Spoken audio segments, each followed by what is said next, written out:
Ang tinagang OFW, masarap pakinggan sa iba. Pero hindi nyo alam, ang kaakibat nito, lungkot at pangmulila sa pamilya. Charot! Totoo po yun. Malungkot dito sa abroad kasi mag-isa lang tayo.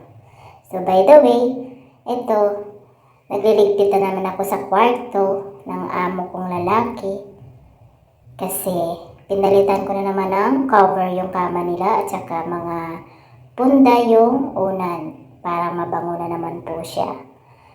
Tapos wala na sila dito, so medyo hindi na tayo busy maigi kasi umuwi na sila, bumalik na sila sa Scotland.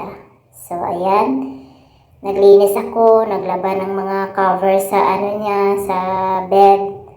So pinalitan ko na para okay na naman yung kwarto. Mahipid na naman siya. Kumbaga, malinis na naman, 'di ba?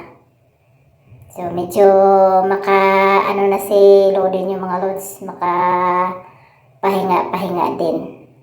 Mga 1 month din yung araw-araw busy ako. So ito na, tapos na po siya mga loads. Tapos, naga-sunstorm kami. Umuulan ng alikabok. Thank you for watching. Don't forget, follow and share.